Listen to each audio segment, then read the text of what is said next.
Alright, ladies and gentlemen, this is the Cal445, and I'm going to be commentating a Pro 1v1. It's going to be between Naniwa. It says Nani here, let me put that up. It says Nani up here, but this is just this alternate account, probably for the Korean server, and it's just Naniwa. And he's going to be spawning to the right side. The map is dual site. He's going to be the purple Protoss. And then to the left we have LiquidZenio, a more recent player to the Liquid team. He's from Korea, and he's really good. He's also a nemesis of Idra, if you didn't know about that. But yeah, he's been very successful in most of. I haven't seen him too much, but I'm sure he's very active to other people. Like I haven't seen like much games of him, but I'm sure other people have, excuse me. And he's going to be spawning as the blue Zerg, and the map is dual site, like I said before.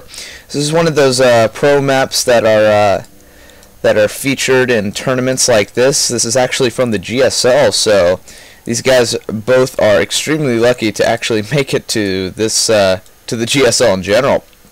Looks like Naniwa is going to start off with a Forge Fast Expand down the ramp, and I really, personally in my opinion, I don't like this mostly because Zerg has two different angles to attack from, and also, think about this, it's so wide open. It is completely wide open. You're going to need two cannons, but even then, you're going to need a lot more than just two cannons, just in case the Zerg just goes for a Roach all-in or a Speedling all-in. And yeah, so there's a Chrono Boost on the Nexus, and I think Zenio's gonna get a spawning pool, so not gonna go super risky. I honestly don't know why Zerg players go for this go for like a 15 hatch usually. I feel like it's not worth it, considering Protoss has so many ways to stop it, especially considering the fact that if LiquidZenio were to forge hatch first, Naniwa has the ability to build cannons and cannon rush because he's getting this forge, and also he could block it with a pylon and put a gateway there, and it's not really worth it for Zerg, and in the end it's just a no. Anyway, Overlord is going to be moving in. He's going to spot the Nexus pretty soon, relatively soon. There's a gateway going down for Naniwa, so this cannon's going to be a little bit delayed. Zenio does see the Nexus, so that's going to give him a key. He's got a couple of choices, actually. He could either double expand, or he could go for that early burst, like I said earlier. And yeah, I don't know too much about Zenio. Actually, Zenio's going for a Roach Rush. Whoops.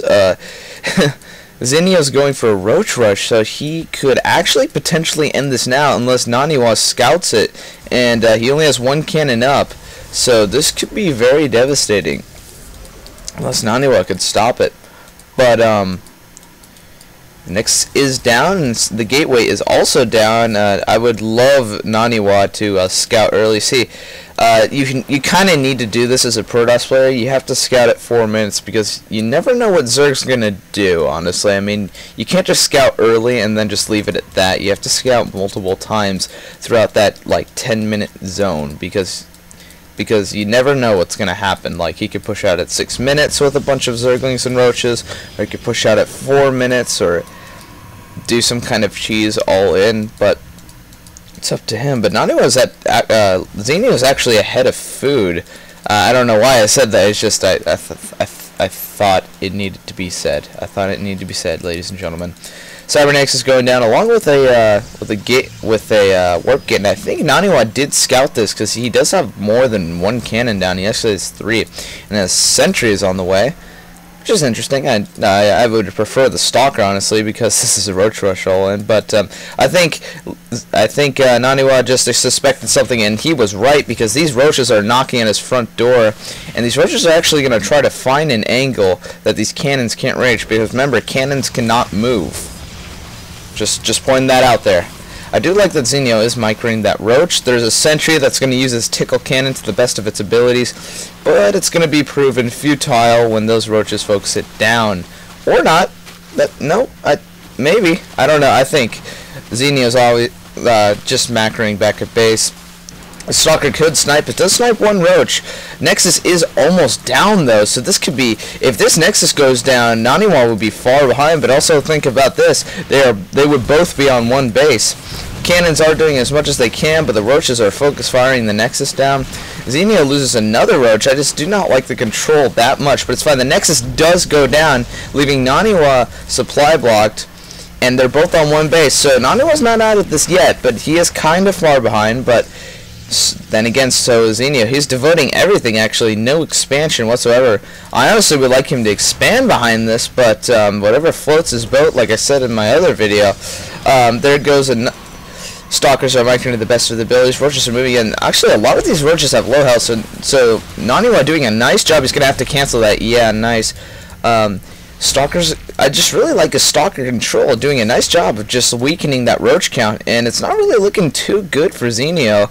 I mean, yes, he did kill the Nexus, but he's devoting so much, and he's not doing the damage that he needs to do. But honestly, just go for the cannons and Stalkers. I mean, it's just Naniwa doing a fantastic job. Nexus is going down for a third time at the natural. Forge is going down. We're just going to spew up, and very nice job. Naniwa falling off completely with another gateway. And these roaches, they're just getting teed off by these cannons, and this is just not proving to be a great assault. Still committing to this. Roach, I don't know, just check out the mini-map. It's just blue streaming down. It's just constant devotion, and this is honestly not the thing you're supposed to do. You take down the Nexus, you pull back, you don't go for the jugular right away. Another roach could potentially go down. I don't think it will though. Two Stalkers are actually really low on health. And Naniwa just doing a fantastic job of holding this off. Kills another roach, another roach, another roach. Force fields it off, and I think that should be game, guys. That was nice force fields on Naniwa's part, and there's the good game. So let's hop into game number 2. I just honestly, I don't know why Zenio just committed so much to that. I mean, I'm sure he wanted a free win, but you can't take like super risks like that. That was like a super risk. Just really nice play on Naniwa's part. And so I'm gonna hop into game number 2. There's a series 4 games. I'm just gonna hop into game number 2, and I'll see you guys there later.